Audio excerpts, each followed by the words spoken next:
Morning to all. अज के lecture में असी समाजिक अध्ययन की प्रगति के स्वरूप से चर्चा करांगे। समाजिक अध्ययन में मनुख द्वारा बनाई गई संस्थावां संगठनां दा समाज के नाल संबंध ही समाजिक अध्ययन कहलाउंदा है। मनुख की होंद विच जदों दा भी मनुख होंद विच आया उस दे नाल यह विषय समाजिक विषय नाल चलदा आ रहा है। संसार विच जिहड़ी भी घटना वापरदी है वह समाजिक अध्ययन का ही एक प्रमुख अंग बन जाती है। चाहे वह किसी देश की होवे, चाहे किसी राज की होवे, चाहे किसी भी समाज नाल संबंधित होवे, वह एक समाजिक अध्ययन का एक प्रमुख अंग बन जाती है। वह किसी भी देश का या समाज का या किसी भी देश ते समाज का डूंगा संबंध हुंदा है। समाजिक अध्ययन की प्रगति। फर्स्ट ऑप्शन देखो जी, समाजिक अध्ययन एक यौगिक विषय। जो समाजिक अध्ययन है वो एक यौगिक विषय है। कुछ विद्वान मानते हैं कि समाजिक अध्ययन विच भूगोल, इतिहास, अर्थशास्त्र ते नागरिक शास्त्र तत्तां नूं मिल के यह विषय बनाया गया है, लेकिन यह गलत गल है क्योंकि जो समाजिक अध्ययन विषय है इसका महत्व अपना अलग है। लेकिन इन्हां तत्वां मतलब विषयां दे कुछ तत्व पाए जाते हैं, लेकिन यह विषय अपने आप विच एक वक्री पहचान रखता है। समाजिक विषय। समाजिक अध्ययन दो शब्दों के मेल नाल बनिया है। जिवें देखो कि समाज का अध्ययन, इस विच समाजिक जीवन जानी मनुष्यों दी सारी क्रियावां का अध्ययन किया जाता, उन्होंने आपसी विचारों का, आपसी रहन सहन का, आपसी क्रियावां का भी अध्ययन किया जाता है। यह समाज नाल संबंधित है तो समाज विच रहिंदे होए मनुख दी किन्नियां भी गतिविधियां हुंदियां ने उन्हां दा व्यापक पद्धर ते उन्हां दा अध्ययन करना ही समाज का अध्ययन करता है। इस विच समाज ते मनुख दे आपसी एडजस्टमेंट का वर्णन किया जाता है। मनुख दी भलाई नाल संबंधित। समाजिक अध्ययन का प्रमुख विषय है मनुख है। जो समाज है वह मनुख के इर्द गिर्द घूमता है।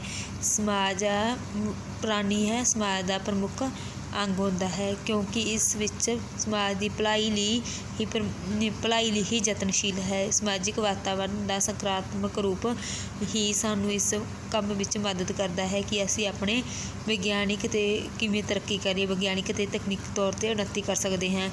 यह काम समाजिक अध्ययन ही करता है। असल जीवन नाल संबंधित। समाजिक अध्ययन असल जीवन नाल संबंधित है। इस विच रियलिटी असलीयत का वर्णन किया जाता है।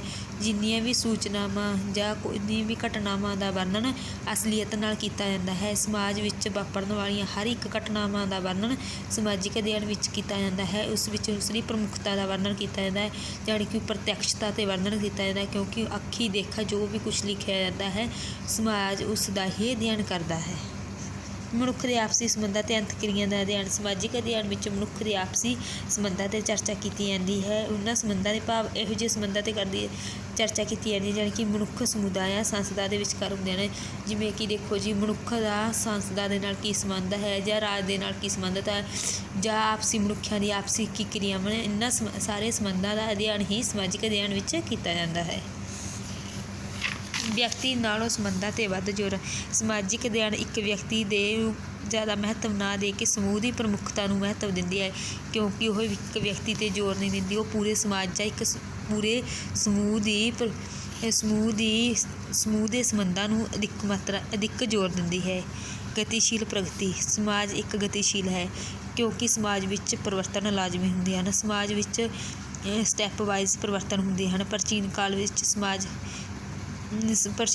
का समाज ते अज दे समाज विच बहुत अधिक मात्रा च अंतर है क्योंकि पहलां वाले समय विच समाज अलग तरीके का हुंदा सी। अज दे युग विच समाज अलग तरीके का है क्योंकि समाज विच परिवर्तन आउंदे ही रहंदे हन।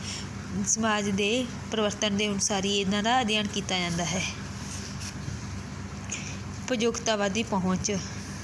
समाजिक अध्ययन के अंतर्गत समाज ते मनुख दी वर्तमान लोड़ां की पूर्ति करने लई विद्यार्थियों नूं उन्हां दे भविष्यवत जीवन, परिवार, समुदाय, राज, देश, संसार नाल एडजस्टमेंट करके उन्हां नूं उपयोगितावादी बनाया जाता है। जिवें कि देखो जी समाजिक अध्ययन के अंतर्गत समाज ते मनुख दा आपसी वर्तमान लोड़ां, उन्हां नूं वर्तमान विच किस चीज़ की लोड़ है, उन्हां दा परिवार, समाज, देश, राज, संसार नाल किवें एडजस्टमेंट किया जाए, किहो जिहे समाज विच ढालिया जाए, ਢਾਲ ਕੇ ਉਹਨਾਂ ਨੂੰ ਉਪਯੋਗਤਾ ਵੰਨ ਦੀ ਪਹੁੰਚ 'ਤੇ ਆਧਾਰਿਤ ਹੈ। ਸੰਗਠਿਤ ਅਧਿਐਨ ਸਮਾਜਿਕ ਅਧਿਐਨ ਵਿੱਚ ਇਤਿਹਾਸ, ਅਰਥ ਸ਼ਾਸਤਰ, ਭੂਗੋਲ, ਸਮਾਜ ਸ਼ਾਸਤਰ, ਨਾਗਰਿਕ ਸ਼ਾਸਤਰ, ਮਨੁੱਖੀ ਸ਼ਾਸਤਰ ਆਦਿ ਨਹੀਂ ਹੈ।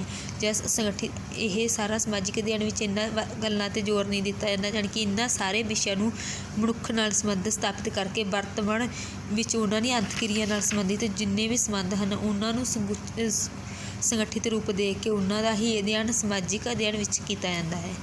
ਪ੍ਰਯੋਗਿਕ ਸ਼ਾਖਾ ਸਮਾਜਿਕ ਵਿਗਿਆਨ ਵਿੱਚ ਜਿਹੜੀਆਂ ਖੋਜਾਂ ਕਾਢਾਂ ਪ੍ਰਯੋਗ ਕੀਤੇ ਜਾਂਦੇ ਹਨ ਉਹਨਾਂ ਨੂੰ ਸਮਾਜ ਲਈ ਉਪਯੋਗੀ ਬਣਾਇਆ ਜਾਂਦਾ ਹੈ ਅਤੇ ਸਮਾਜ ਵਿੱਚ ਉਹਨਾਂ ਨੂੰ ਸ਼ਾਮਲ ਕਰਕੇ ਉਹਨਾਂ ਦਾ ਅਧਿਐਨ ਕੀਤਾ ਜਾਂਦਾ ਹੈ।